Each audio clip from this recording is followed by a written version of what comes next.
All right, welcome back. This is journal number 4. This is Lila, and this is from August 10th of 2018. You gave me the key to the front door of the building this morning so that I can go to the bank while you are helping with the yard. As you are doing this, you mentioned that you have to keep this key because you have to open the door to get the pan and broom downstairs. I assume you mean the key to the apartment. Perhaps you meant your set of keys entirely, but even if that was the case, there's still the problem of your vocabulary.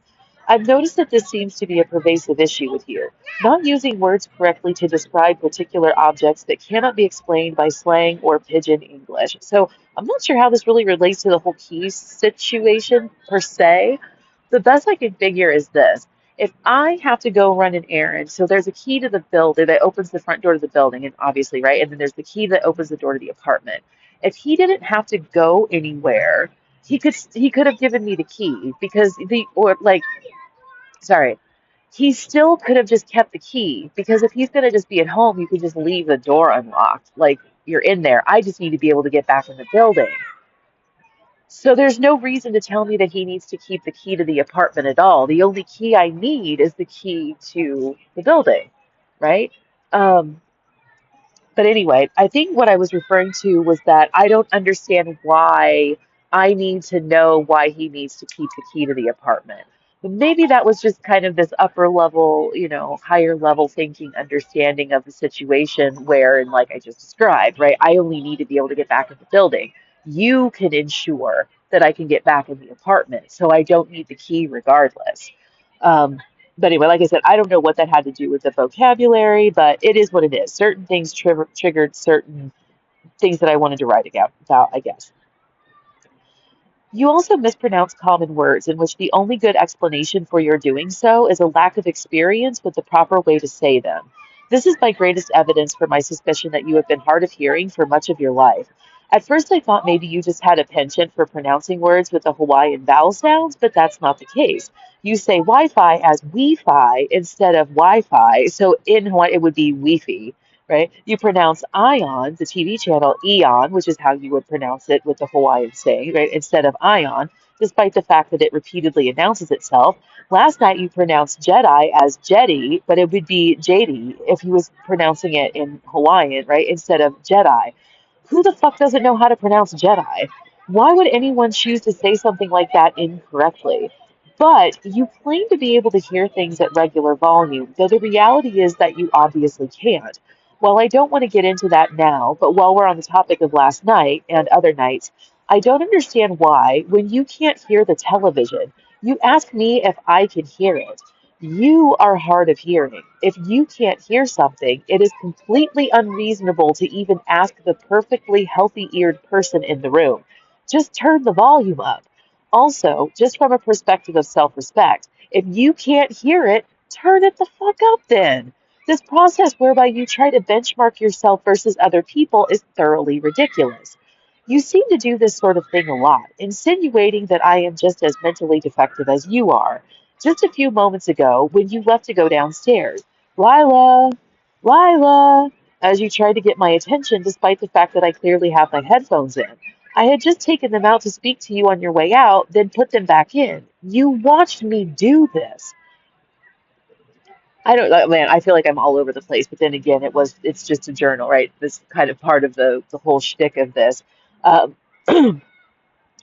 but yeah, so he would do this checking in with me a lot. He did it with like reading stuff too. Like if he needed to use a magnifying glass to read the fine print on some things sometimes. And if he still couldn't read it, he'd bring it over to me to ask what it said and stuff. But then he would try to insist that I use the magnifying glass.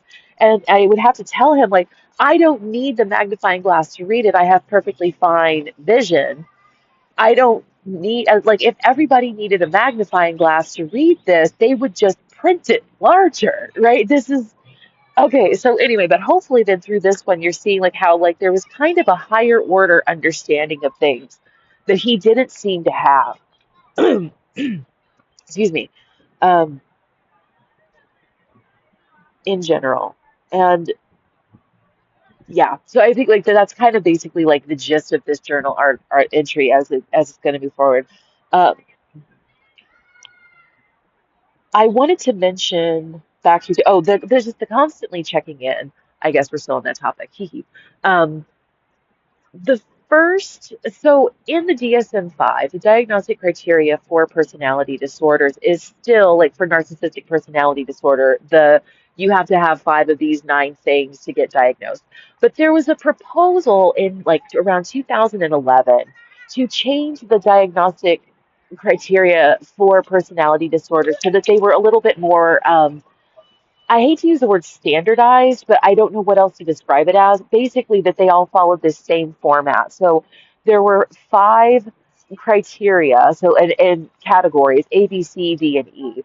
C, D, and E are exclusionary criteria that are the same for all of the personality disorders. So it's just your typical can't better be explained by brain damage, like an actual injury, or substance abuse, or this person is a child, or whatever, right? And then the A and B, A's are problems with interpersonal functioning, and B is problems with like internal functioning, right? So anyway, the very first one for narcissistic personality disorder has to do with excessive reference to other people for like self-confidence and guidance. And I think that this might also maybe and perhaps even be a better example of that diagnostic criteria than the way that I interpreted it in the book. But we'll get there eventually. But I just wanted to kind of benchmark that here and say that it's related to, but a little bit different from the way that I interpreted it and the example that I used in the book. So just keep this in mind that this is, um, it seems to me that this might be what they were referring to when they had added that this excessive reference to other people for like self-esteem regulation, I think is what it is.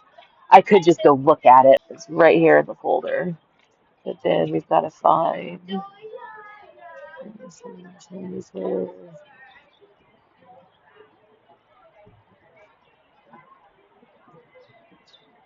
There it is. A, significant impairments in personality functioning manifest by impairments in self-functioning, identity, excessive reference to others for self-definition and self-esteem regulation.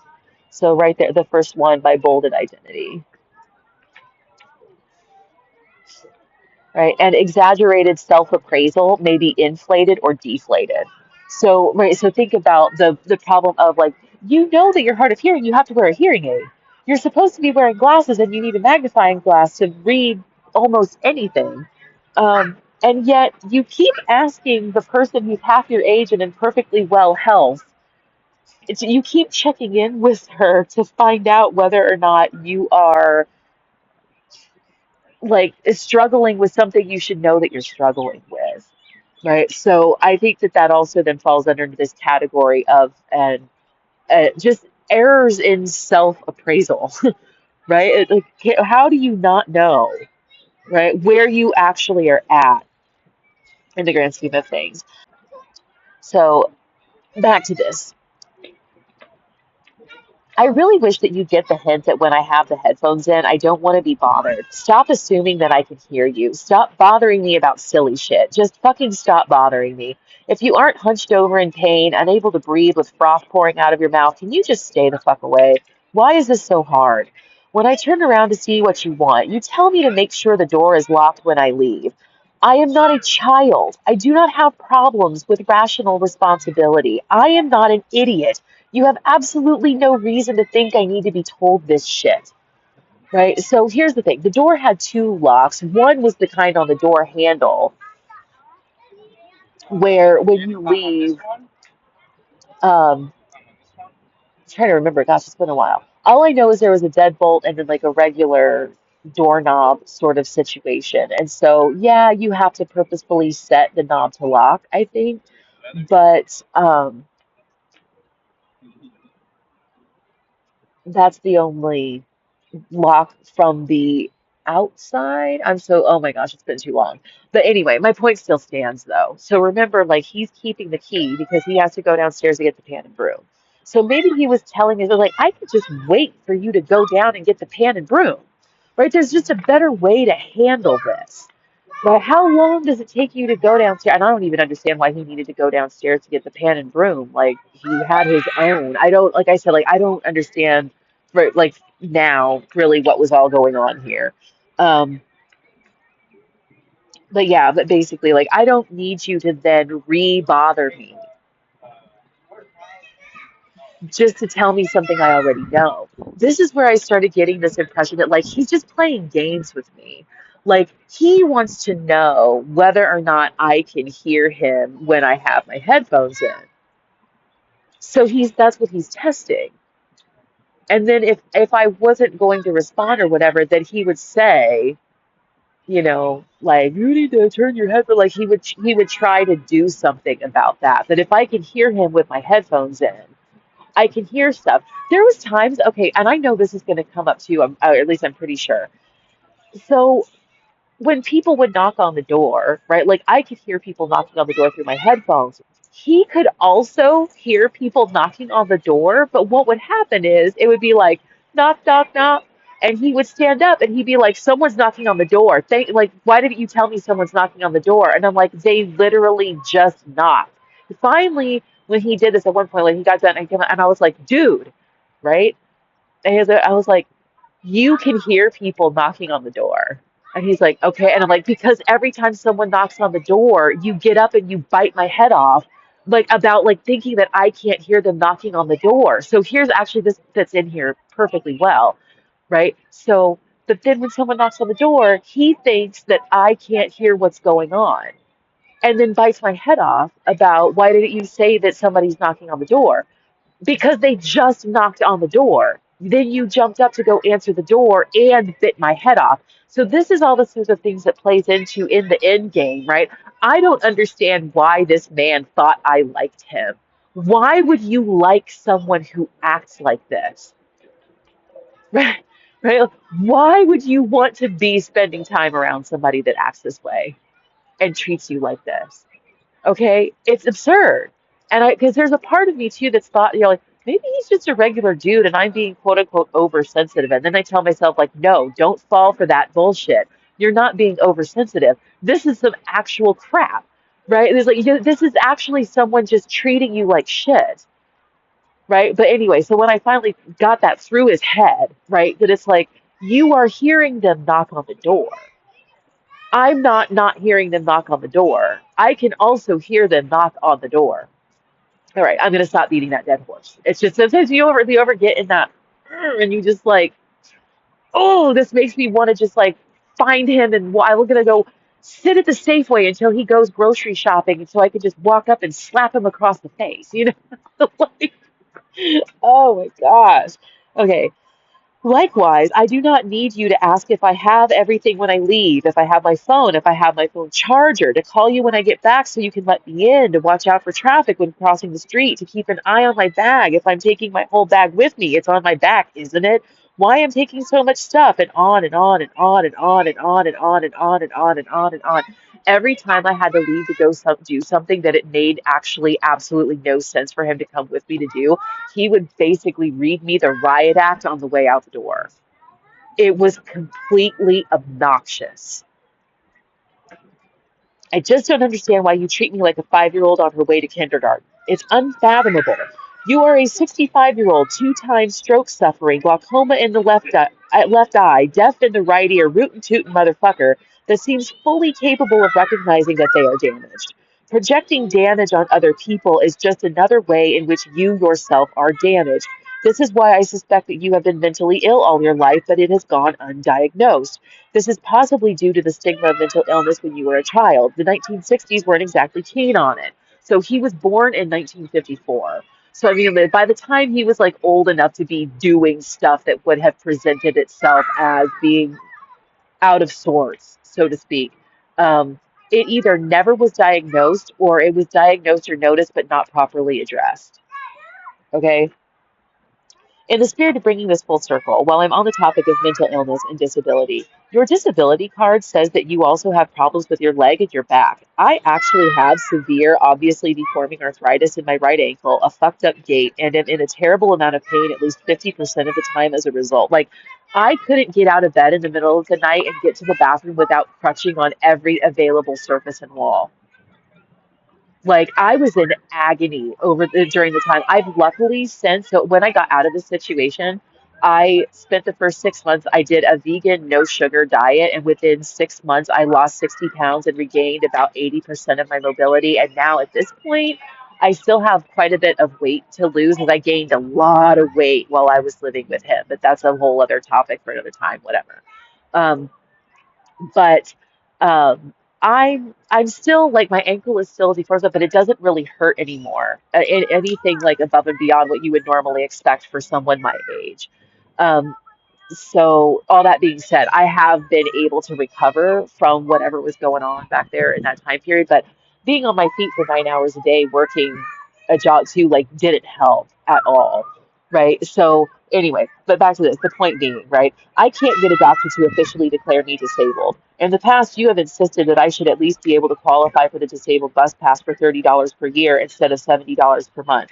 I can't fathom being game to help rake the yard. You, on the other hand, seem perfectly fine and capable of performing this level of physical activity. They would go down and rake and mow and do all this stuff for hours. It took like 3 or 4 of the men that lived in the building. They would go down like once a month or every 2 weeks or something like that, and they would spend all this time doing all of this yard work. And so allegedly, I didn't ever sit down there and watch them. Like for all I know, it took him 10 minutes, and then he just sat down there for 2 hours. I don't know, but I would not have even have been able to fathom purposefully going outside to spend even 10 minutes raking and mowing. Absolutely not. Right. It was enough that when I was at work, I was, somewhat just standing in one place and I could just put all of my weight on the good leg.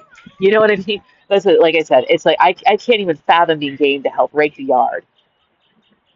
Right. I suspect that these physical disabilities were added to your medical evaluation to appease your own additional inability to accept your disabilities. I'm going to dive deeper into this in a later entry, but right now I'm hungry and need to see last night's Big Brother. Right? I was like, okay, enough of this, because I was kind of just ranting, obviously. But yeah, so that's what I suspect that these physical disabilities were added to your medical evaluation to appease your own additional inability to accept your disability. I think what I was trying to get out there was he was just bullying the doctor into putting enough on there so that he would actually qualify for disability stuff.